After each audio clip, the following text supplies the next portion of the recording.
Welkom by nog 'n episode van Blitz Fokus. Ons gesels die week met Arno Diekman, wat die nommer 1 muurbal-speler in Namibië is.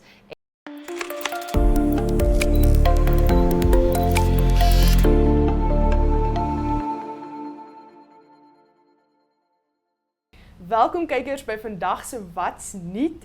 Ek het vir Anne-Marie op die bank. Gaan dit Rozaan? Goed met jou. Dit is so lekker om saam met jou hier te wees. Vir 'n slag, ek het nou al nuus gedoen saam met almal behalwe saam met jou op hierdie Blitz Fokus bankie laaste tyd. Ja, ek was gister ook weg. Ek was nie op kantoor nie, so ek moet sê die volgende mis. Ek het jou ook gemis. Elke keer ek moet incheck, gaan dit met Blitz Fokus nuus, dan sê ek so, Anne-Marie. So ek ook gevoel het elke keer as jou naam op my skerm gekom het. Maar hoekom was jy weg? Want eers het ons Napso naweek gehad. Okay. Jy en die Anne-Marie het so vinnig daarop getouch. En toe daarna gaan ek sommer direk saam met die roadshow span noorde toe. Toe het ons 'n bietjie roadshow in Tsumeb, Oshakati en in Rundu. Ag, Dit was lekker ver. Ek het dit baie geniet. Dit was my eerste keer so ver noorde toe. Ek was al so 'n bietjie na die Kunene toe, so 'n paar jaar terug, maar dit was aan die eerste kant so na die ooste, noordooste, so dit was vir my regtig lekker. Ag, dit klink so lekker. Ek is jaloers. Ek was net in die kantoor, so ek is baie jaloers.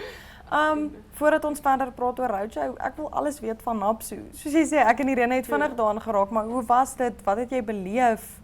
Hoe was jou eerste Napso? Dit was so lekker. Dit was so, ek moet sê, dit is altyd mense hak so die eerste dag vas. Ek weet nie of dit jou ook moet was nie, want dan is dit asof as jy nie 'n bomskokkie, maar jy moet nou in die ritme van die dinge kom. So die eerste dag was goed. Die atletiek was net fantasties. Jy kan net sien daai kinders sit soveel moeite in en die coaches sit soveel moeite in en ja, so die atmosfeer was daar, ek het gehoor jy het genoem op laasweek se episode van die sosaties. Ek het nou nie die sosaties geëet nie, maar daar was, hulle het sulke bakkies verkoop met skaapstertjies en dun gesnyde ribbetjies in. Hulle sou my gehad het met dit. Hulle sou vir my gevang het met dit. Hulle het vir my elke dag gesien by daai bakkies. Ja. So dit was baie lekker, maar ja, overall 10 out of 10. Dit was regtig lekker. Ja, ek onthou laas jaar met my eerste Napso, toe net na dit het ek 'n episode van Blitz Fokus gedoen en Brian Monango wat ons sportaanbieder was saam met my op Blitz Fokus gewees en ek onthou ons het ook, ek dink ons het regtig vir 10 minute lank gesit en praat oor die kos by Napso en toe onthou ons dit gaan eintlik oor atletiek en toe begin praat ons so 'n bietjie oor die atletiek. Ja. Maar ja, dis altyd 'n ongelooflike ervaring en ek dink ook die gasvryheid van die Napso skole en net die gees wat 'n mens altyd daar ervaar. Ek moet sê, my hart was nogal seer om afskeid te neem van Napso, maar ek is bly dat ek dit in jou hande kon neem. Want ek mis my Napso familie so bietjie, maar ek weet jy sal mooi na hulle kyk so. Ja, ek moet sê dit is ek geniet dit baie om so met die mense te werk en nuwe goed te leer. Dit leer my baie. I mean, jy moet so lank voor die tyd beplan en weet wat aangaan en alles so dit is vir my lekker om vir 'n slag bietjie agter die skerms by so 'n geleentheid te wees. Mense is gewoonlik net neem jy deel of jy sit en kyk net of so. Dit was die eerste keer wat ek so regtig agter die skerms betrokke was. Maar dit was baie lekker. En Educate het 'n fantastiese werk gedoen om dit aan te bied en daar was geen groot hiccups wat 'n mens kon agterkom en alles het vlot verloop en ja, so dit was regtig 'n goeie ervaring. Die volgende is Blitz, nou binnekort, die 10de en 11de, so dis die volgende ding wat gebeur. Ag, en dit is ook lekker want dis vinnig. Ja. Blitz, die Napso Blitz naweek is so vinnig. Jy dink nog jy's by een ding en dan is jy al 3 stappies verder. So ek hoop dis ook vir jou lekker en dan wil ek dan eers alles weet van roadshow. Ja. Want ek was nog nie op 'n roadshow nie en ek wil net alles hoor. Ek dink volgende jaar moet jy net soos as 'n add-on gaan. Gaan aan as jy kabaret vir Republikein. 'n tag-along. 'n tag-along. Ja. Want die kar het 5 sitplekke, ons is net 4, so daar's definitief vir jou ook 'n plekkie. Sien jy? Jy kon net saam gegaan. Maar nee, dit was regtig lekker. Ons het so met die roadshow skiet ons Gen Z, so ons het so baie skole besoek en met die kinders te doen gehad en dit was vir my baie interessant om te sien hoe verskillende groepe soos watse gedeelte van die inligting hulle die meeste soos half deelneem in of so. Party is regtig nou geïnteresseerd in soos die nuusgedeelte en aan ander kan jy weer sien hulle geniet nou meer die Canva aanbieding. So dit was interessant en dan natuurlik leer mense jou span so baie goed ken. Ek's nou vir die 3de maand hier, so jy ken die mense, maar jy ken hulle ook nou nie so goed nie. En ek dink jy leer mense op 'n ander vlak ken as jy soos 'n kamer met hulle moet deel of vir 5 ure aan een in 'n kar moet sit met iemand. So dit was lekker. Ons het so lekker gelag en lekker gekuier in die tyd en tyd saam spandeer en amper nat gereën op 'n boot in Rundu en al sulke tipe goedjies. So dit is regtig exciting geweest, lekker. Ja, dit was my eerste keer so ver, so ek het dit baie geniet. Okay, en dan wat het julle nou nog oor in terme van roadshows, soos na watter ander skole toe moet julle nog gaan, waar moet julle nou nog gaan draai? Hierdie week is nou die laaste week en hulle doen die kus. So dan nou Swakop en Walvis. En dan gaan hulle ook weer die Gen Z daar skiet en die aanbied en so en ek dink teen Donderdag is dit klaar en dan kom almal terug en dan is die maand van roadshow weer verby. Ja, dan is julle on to the next. On to the next, ja. So wat is julle volgende groot MyZone event? Ek meen ons het nou 'n bietjie vinnig gepraat oor Blitz 7's, maar is daar enigiets wat nou nog voor dit moet gebeur of is Blitz julle volgende? Ek dink Blitz is die hoof NAPSO volgende ding. Ons het tussenin nou 'n klomp klein goedjies, soos ek dink oor 2 weke is daar soos 'n flex walk, so al sulke klein goedjies wat elke program maar hulle het. Maar ek dink die grootste ding is maar die volgende is daar 'n career fair ook by NAST wat ons gaan doen en dan is dit maar die Blitz 7's en dan is daar ook die privaat skole naweek van NAPSO. So ek sê nie so heeltemal klou daar presies met wat almal besig is. Ons almal res vind mos maar eers so 2 weke of wat voor die tyd uit of jy nou gaan werk of so. Maar dis nou maar die groot goed wat ek nou volgende van weet, ja. Okay, en dan wil ek nou nog iets by jou hoor want ons is nou al jy's nou al 'n tydjie hier soos jy sê dit is nou al 3 maande. Wat sou jy sê is die kernding wat jy nou al geleer het by MyZone terwyl jy hier is? Beplanning. Okay. Valid. Baie beplanning. En dan so vir die grap ook storage op jou foon.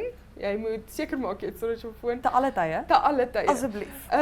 Ja, maar ek dink ook jy in hierdie 3 maande het ek soveel blootstelling gekry aan verskillende mense, verskillende persoonlikhede, verskillende organisasies, sulke goed. So ek dink ek leer so baie om hoe met mense te werk, hoe om situasies te hanteer, sulke tipe goed. So ek dink of kom ons sê in die laaste 3 maande die grootste ding wat vir my uitgestaan het en wat ek kan sien het my verander is daai geduld met verskillende mense en hoe om te weet wanneer jy wat moet doen. So wanneer jy kan grap, wanneer jy ernstig moet wees, met wie jy kan grap. Ook seker al sulke tipe. So ek dink ongeag nou die werk wat 'n mens baie leer, jy leer obviously baie om oor journalistiek en oor Blitz fokus het ek baie geleer hoe om dit aan te bied en dit nog steeds. Ek leer elke dag.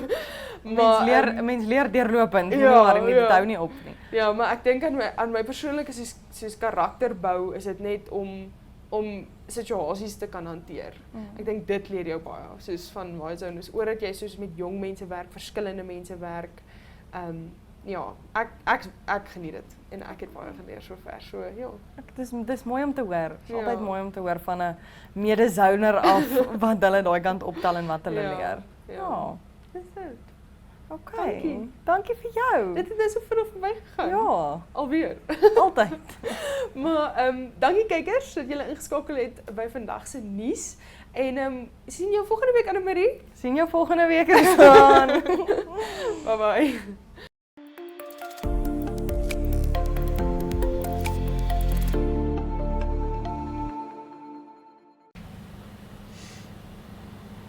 Welkom terug Blitzfokus kykers by vandag se onderhoud. Ek het vandag by bank saam met my vir Arno Diekman. Hy is die nommer 1 squash speler in Namibië. So very big welcome, Arno. Thank you for joining me on the couch today. Yeah, thank you very much for that. And I'm so happy to be here. And yeah, I'm really looking forward to this interview. Yeah. So we're gonna jump in and start with the first question. Of course. So tell us a bit more about when did you start playing squash and also what inspired you to start playing squash? So I started playing squash when I was about 12 years old. I was actually inspired by my mother. So I started playing inline hockey when I was 7 and I was quite good at that, and I even played for the national team in inline hockey, but it was a team sport. And my mom always thought it would be good for me to do an individual sport as well, because now you're in there alone, it's just you against someone else and you're not really dependent on a team or anything else. So yeah, I would say in that way my mom inspired me to start squash, and I started at 12. So it's been a long while, and you've always Yeah. been like more sporty with the inline hockey and the squash. Yes, and exactly. very I've into always sports. been very much into sport and just crazy about sports. So then, yeah, I was playing inline hockey at squash together for a while then, from 12 years onwards. And then when I was like 16, 17, I decided to pursue squash and slow down with the inline hockey. Okay. And then what was one of the biggest challenges you faced when you first started playing? I think when I started playing, I mean, I was already so good with the hockey, and then I started a new sport that I didn't, you know, you're new to it, you don't really know the rules yet, everything's quite new. And then I think the biggest challenge was then playing the first tournament I ever played, because I rocked up there and I had no idea what I was doing, you know, I was just hitting the ball, the ref was saying one thing, I had no idea what the score was, I was just quite lost. And I think at an early age, that was probably the toughest thing. Okay. And how did that tournament go? Not so well, not so well, no, I got absolutely demolished, yeah. Oh, shame. And coming from that, the biggest challenge, what would you say is the proudest moment that you've felt in your career? In my career, I think some of the proudest moments was firstly, I reached my world highest ranking of top 300, so I was just about 250 in the world. Oh, wow. I'd say that's my proudest achievement so far. And then I also participated in some big events worldwide. For example, in Cairo, Egypt, I played the World Championship qualifiers. And Okay. yeah, so those are some of my proudest moments. Nice. And also, obviously, you being the number one squash player, how was that feel? Like when you found out you were the number one, just tell us a bit about what was the situation, how you found out, and then also how you felt afterwards. Yeah, no, it was a bit weird. Obviously, I'm super proud and happy to be Namibia's number one squash player. I actually studied in the Netherlands for 4 or 5 years, so I wasn't playing squash in Namibia much, but I was playing there very competitively and professionally, so I really had no idea what the scene was like here and how people were playing. So then when I came back eventually, which was a year, almost 2 years ago, and then I kind of had to find my way here, see how people are playing, but then slowly but surely I just worked myself up again, and then quite quickly I became number one in Namibia, and yeah, I'm proud to be Namibia's number one. That's pretty cool, I'd say. And then going back to now to you as your routine and all that, what does your typical training day look like for the number one squash player in Namibia? They do depend a lot, because squash is a very physical and hard sport, so sometimes you have to take care of your body and see how you're feeling, and you know, so you have to take that into account. But if I have a typical day or a bit hard-ish day, I'll wake up around 6 a.m. and then around 7 a.m. I'll be at the squash courts. I'll do about 45 minutes, and that'll just be on my own, working on my movement, my speed, my fitness, or even just hitting the ball. So I take that time just for myself. And then after that, I take a quick shower, I go to work. So then I work from about 8 to 12. And then around lunchtime, I meet some friends or other players at the courts. And that's when we do some match play, or we do some drills for an hour and a half or so. And then after that, you go back to work till around 4 or 5 o'clock. And then I usually end the day with a light gym session. Yeah, just to keep the body. So it's really quite a busy day for you. If you focus on your So training. physically, the sport is so demanding. If I wouldn't be doing any of these things, I would struggle playing the sport at this level. That is intense. Yeah. Going now from where you are in your career now, what do you wish to achieve? Like, what is that goal that you have for yourself? One goal I've still always had is winning a professional tournament. I've taken part in many professional tournaments, but obviously when you take part in these, you play people that are also just playing full-time. Squash is their life, and it's extremely competitive. So my goal is still to win a professional tournament in my career, and then if I can, hopefully also still reach top 200. So I've done top 300, so the next goal would hopefully be top 200. I think you can definitely reach it. Yeah, Being let's hope. Yeah. like 250 around, I Yeah. think you can do it. I'm very excited for you. Thank you. Coming back from or to squash in Namibia, what would you say has been the growth in the last few years and also the future of squash? Because I know it's not necessarily new in Namibia, but it's not as popular sport. So the growth that has happened in the last few years, and also where do you see it going in let's say the next 5 years or so? Yeah. So I think the growth of Namibian squash is just absolutely credit to the community we have at the squash. Like you said, it's not a huge sport, but the community at squash is extremely strong. So you have a lot of people that support squash, if it's financially or in other ways. Really, a lot of people support the sport, and that's why we have a lot of tournaments. We have big international tournaments because of these sponsors, and then we have players coming from all over the world, and then so many people start seeing the sport. Also, because the community is so good, it's very engaging. So we see a lot of people joining because they have so much fun there, and people are very welcoming at the squash courts, and people make friends easily. So, yeah. So there's quite a lot of international exposure and engagement between Namibia squash players and then also international, and that also creates traction in the sport to get it moving forward. Absolutely. Nice. Yeah. And then, what would you say make squash so different than other, let's say, racket sports? I know paddle is like the new craze for the last few years, and that's a bit different, and everyone's like, oh, it's just slow tennis. And so what makes squash that so much different than all these other? I think the major difference with squash to any other racket sports is just the physical demand, like especially at the level we play at. I mean, your heart rate goes up to 180, 190, right? Yeah. And then your average heart rate will be around 160 to 170 matches can go up to 1.5 hours, 2 hours if it's a really brutal match. And through that whole time, your heart rate is so high.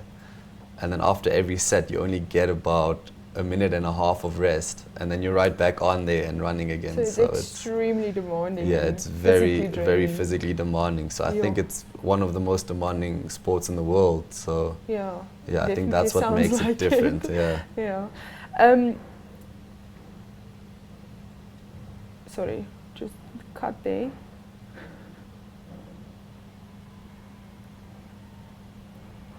So you just came, I knew we wanted to have you a bit earlier, and you said you were busy with tournaments and things. So what is happening for you for the rest of the year going forward? What big tournaments are there, things like that? Yeah, so this year I'm focusing a lot on the local events and on the Namibian side of things, where before a lot of my focus was still playing professionally. So I would schedule events in the calendar, see where professional events are that are quite close to me, and I would try and play those. But this year the focus is more on the local events, just maintaining my position as Namibia's #1 squash player. Yeah. And then in June we also have the Jarvis Cup in South Africa, which is the biggest event for us as Namibia, because we go down and we play all the best people in South Africa and some other countries like Zambia and stuff. Okay. So we send our best team there and we try to compete and do well. So that's so our it really focus. sounds like a busy year, but more just local for you. Yeah, exactly. That's nice. Yeah. And then lastly, do you have any advice for young people or people that just started playing squash? It can be for the squash playing, or how to handle the pressure, or anything like that.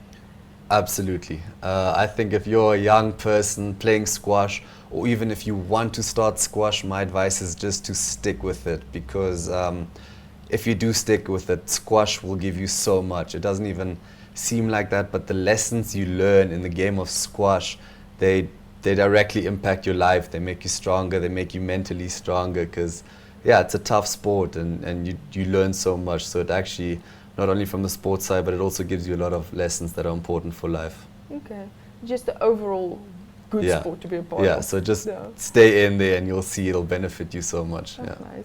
Thank you so much for joining me on the couch. I'm very privileged that you came out to see us. Thank you so much for having me. Ja. Kykers, bly ingeskakel om die res van hierdie episode te sien.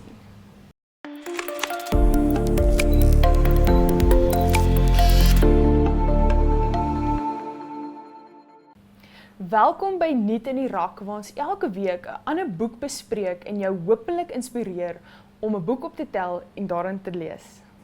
Die week se boek is Squash, A History of the Game, geskryf deur James Zug.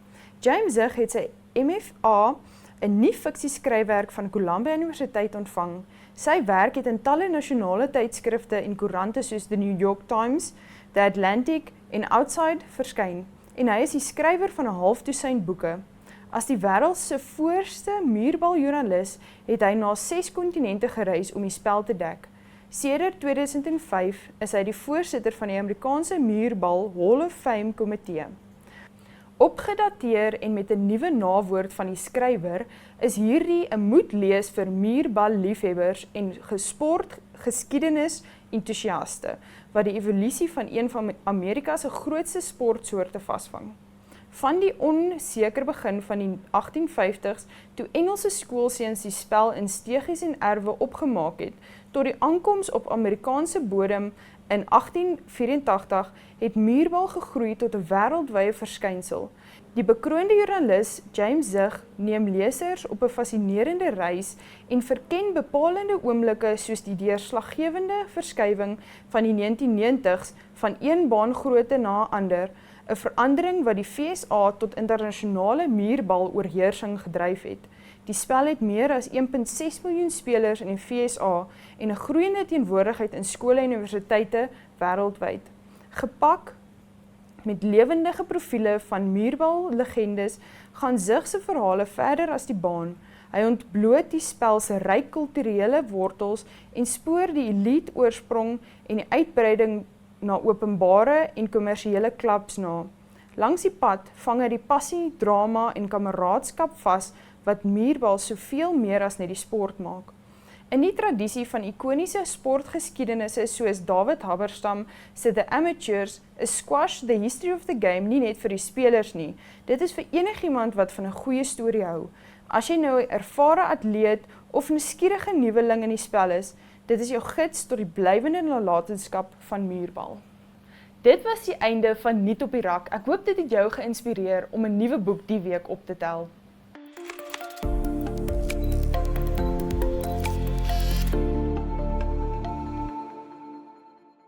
So was dit nog 'n episode van Blitsfokus. Ek hoop julle vat inspirasie uit wat Arno Diekman gesê het en ek hoop julle tel vandag 'n nuwe boek op en begin dit lees.